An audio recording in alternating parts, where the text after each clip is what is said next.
Hi, my name is Carol Peters, and I'm a member of St. John's and have been since 1974, when my parents brought me to church as a 7-year-old girl. I have so many moments of gratitude that I want to share with you tonight. I'm going to get right to the point. This past year has been difficult for all of us, right? January 1st, 2020, I arrived at my parents' home. My father, age 87, was on the floor. He had fallen in the middle of the night and couldn't get up on his own. I called my husband, JD, my partner in life, who is my best friend and has been with me all along the way. Together, we lifted my dad up and we got him back into bed. That was a moment in time when I thought to myself, I knew that difficult moments were ahead. But I didn't want to ponder that every single second for the rest of my dad's life.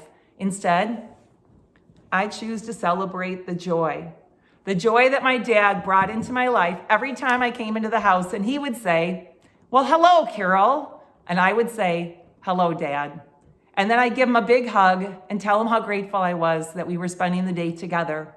Last year, I didn't come to church very often on Sunday mornings because I spent the day with my dad. My dad wasn't able to get out anymore, and it made sense to me that I spend every possible moment with him in the place that he was most comfortable, and that was his home. I want to share with you the Thanksgiving card that I created for our children. This is where my husband and I are so grateful this year, is to have family, our children and our grandchildren.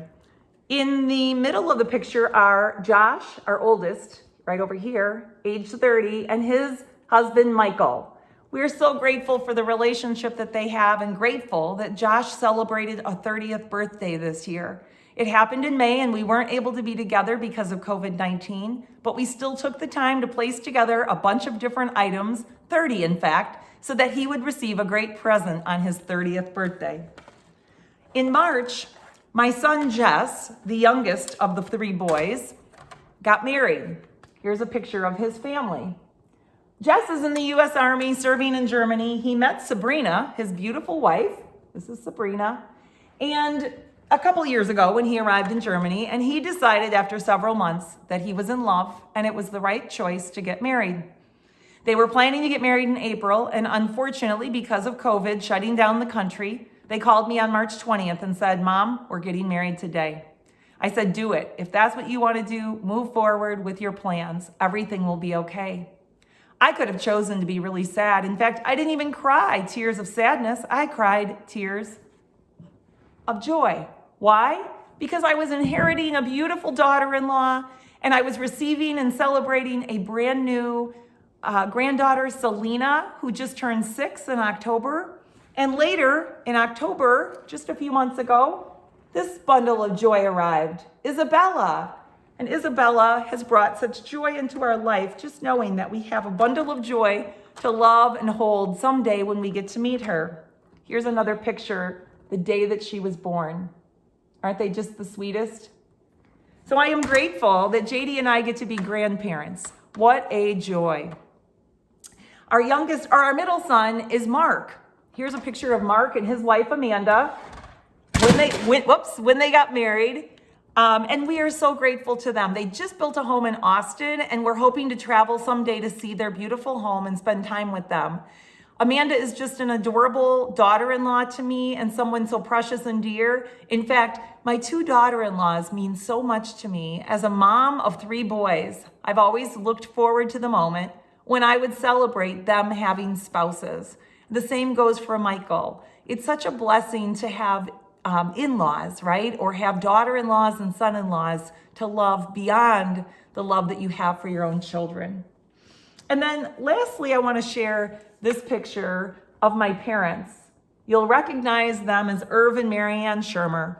My mom and dad, as I've reflected, provided me with the best of both of them. Kind hearts, their gratitude, their willingness to take people into their home, to always offer a cup of coffee. My mom, in fact, I think about when she was much younger, and we were living in Barrington, and she chose to have a circle of friends in her life. In fact, they called them their circle meetings. And women from the church would go to each other's homes and celebrate one another and then do their devotions. And as a little girl, I remember that.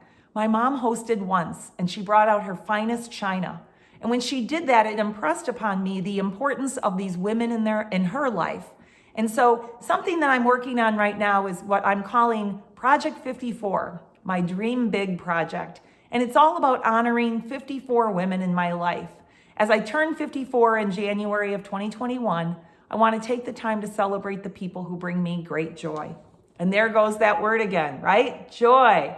So today, as you celebrate, or tonight as you celebrate the eve of Thanksgiving, and you think about the blessings in your life, I challenge you to really set aside the difficult moments.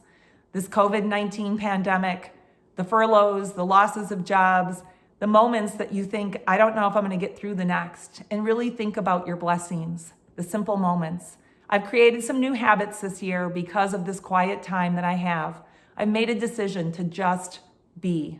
After 17 years of taking care of my parents and being the lead in their life, to make sure everything was running smoothly with their financials, their caregiving, and all of the things that go into that, I've had so much extra time on my hands. And I'm just blessed that each morning as I arise bright and early, I open the Word, the Bible, my devotions, and I reflect and ponder. I write and I journal and I pray.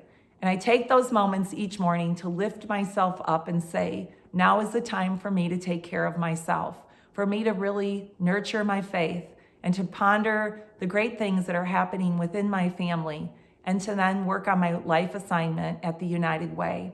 And so no matter where you are tonight, I want you to have hope. I want you to have peace. I want you to know that you're loved. And I want you to go back and reflect on the great joy in your life. Thank you for listening to my gratitude moments. Have a happy Thanksgiving.